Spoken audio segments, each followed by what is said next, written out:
Halo adik-adik, kembali lagi di channel Belajar IPA.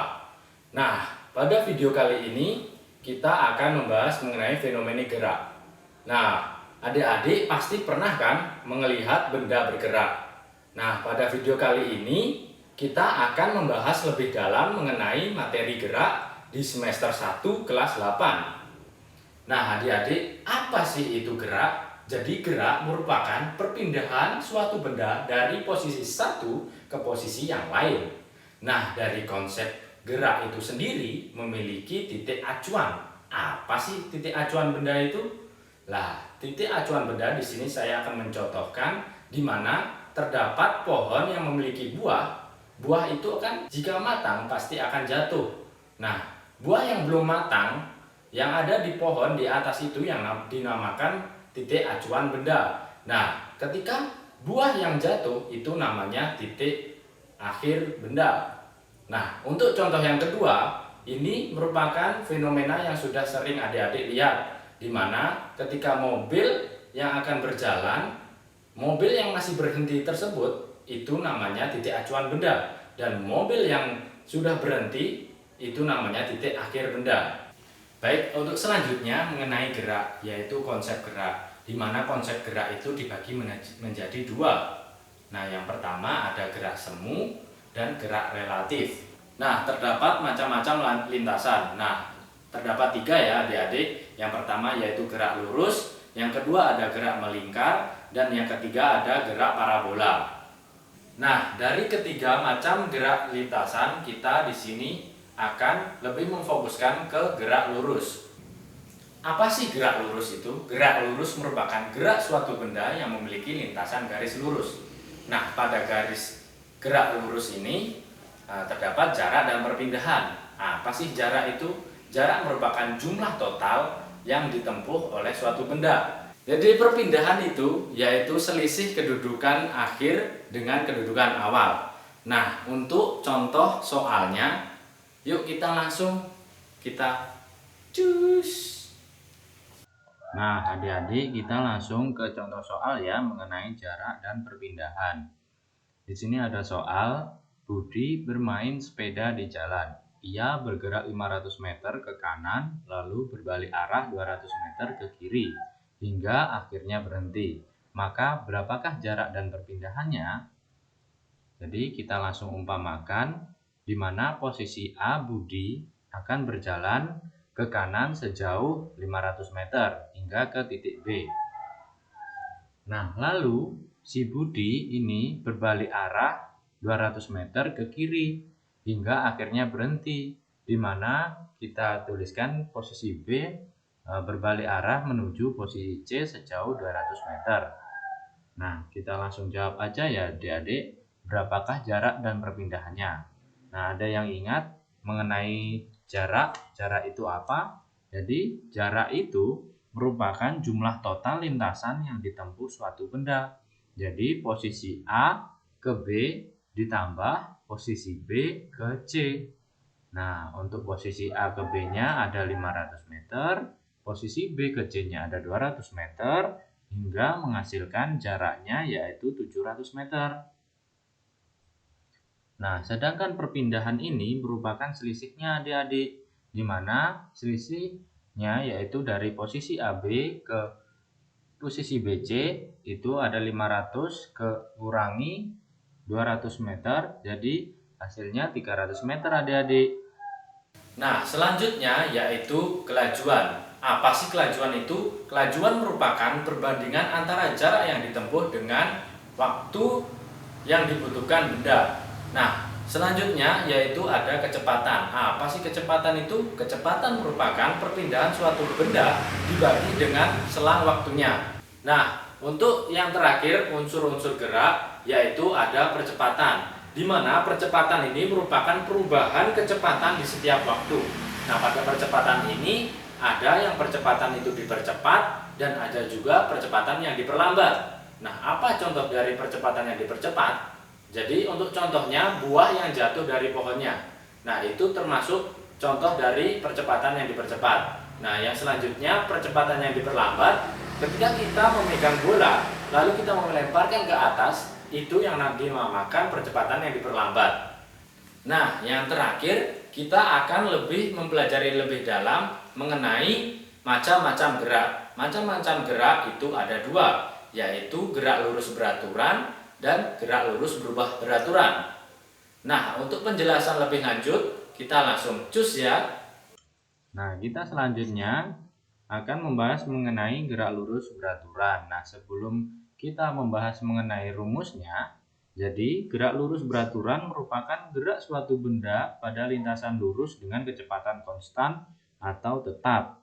Nah, di sini kita akan membahas mengenai kelajuan ya adik-adik, di mana bisa dituliskan rumus V sama dengan S per T, di mana V yaitu kelajuan dengan satuan meter per sekon, S merupakan jarak dengan satuan meter per sekon, dan T merupakan waktu dalam satuan sekon. Nah, selanjutnya yaitu kecepatan, di mana adik-adik bisa dilihat pada rumus ini ada gambar segitiga. Segitiga ini diartikan merupakan delta.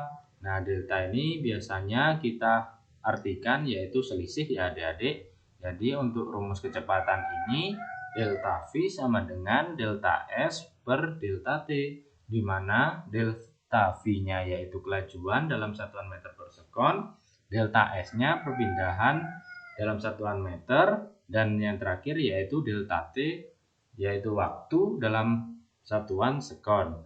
Nah, dilihat dari kelajuan dan kecepatan ini ada perbedaannya adik-adik, di mana kalau di kelajuan itu S merupakan jarak dan di kecepatan delta S itu merupakan perpindahan ya adik-adik. Jadi bisa diingat-ingat kembali mengenai rumus dari kelajuan dan kecepatan. Perbedaannya ada di situ ya adik-adik.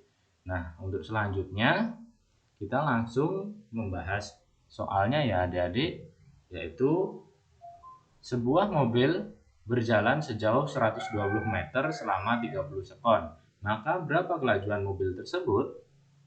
Nah, kita bisa lihat bahwa mobil yang berjalan sejauh 120 meter ini merupakan jaraknya ya adik-adik dalam satuan meter yaitu 120 meter, dan diketahui bahwa mobil itu berjalan sejauh 102 meter selama 30 sekon. Berarti 30 sekon ini merupakan waktunya ya adik-adik. Jadi maka berapa kelajuan mobil tersebut? Nah, ditanya tadi kelajuan ya. Kelajuan itu simbolnya V. Nah, langsung kita jawab, di mana V sama dengan S per T, jarak bagi waktu. Di mana S sudah diketahui 120 meter, waktunya 30, sehingga menghasilkan kelajuannya 4 meter per sekon. Nah, selanjutnya kita akan membahas mengenai GLBB ya adik-adik. Sebelum kita membahas rumus GLBB, apa sih GLBB itu? GLBB itu singkatan ya adik-adik, jadi gerak lurus berubah beraturan. Nah, untuk pengertiannya, di mana GLBB ini merupakan gerak suatu benda yang memiliki lintasan lurus dengan kecepatan berubah-ubah namun tetap beraturan ya adik-adik. Nah, di sini ada rumus GLBB ada 3 adik-adik. Nah, di sini yang pertama ada VT sama dengan V0 ditambah A kali T. Yang kedua ada VT kuadrat sama dengan V0 kuadrat ditambah 2 AS. Dan yang terakhir ada ST sama dengan V0 kali T ditambah setengah AT kuadrat. Nah, untuk keterangannya, di mana VT sama dengan kecepatan akhir dalam satuan meter per sekon. Nah, untuk V0 merupakan kecepatan awal dalam satuan meter per sekon juga, T merupakan waktu dalam satuan sekon, A merupakan percepatan dalam satuan meter per sekon kuadrat, dan S merupakan jarak dengan satuan meter. Nah, kita langsung saja ya untuk contoh soal dari GLBB ini. Nah, di mana ada sebuah mobil menuju dengan kecepatan awal 10 meter per sekon selama 30 second dengan percepatan 10 meter second kuadrat. Maka berapakah kecepatan akhirnya? Nah, kita langsung tulis saja ya adik-adik mengenai diketahuinya apa saja biar enak nanti untuk menjawabnya. Nah, diketahui di mana V0 itu kecepatan awal 10 meter per sekon dengan waktu 30 second. Nah, bisa langsung kita tulis agar mudah. Selanjutnya ada percepatan. Percepatan disimbolkan A kecil, sama dengan 10 meter per sekon. Nah, maka berapakah kecepatan akhirnya? Nah, untuk kecepatan akhirnya tadi kita simbolkan Vt. Nah, Vt sama dengan V0 ditambah A kali T. Nah, untuk V0-nya ada 10 meter per sekon, T-nya 30 sekon, dan A-nya 10 meter per sekon. Nah, kita langsung masukkan saja tuh itu. Setelah itu, kita langsung hitung hingga hasilnya 310 meter per sekon. Nah, itu tadi merupakan contoh soal dari GLBB ya adik-adik, untuk mengetahui kecepatan akhirnya. Nah, untuk contoh-contoh yang lain, adik-adik bisa melatih ya, menjawab soal mengenai gerak lurus beraturan, gerak lurus berubah beraturan. Sekian materi yang Bapak sudah sampaikan. Mohon maaf apabila ada salah kata dalam penyampaian, mohon dimaafkan ya adik-adik. Nah, tetap semangat belajar meskipun dalam pandemi COVID ini ya. Nah, tetap semangat belajar ya adik-adik.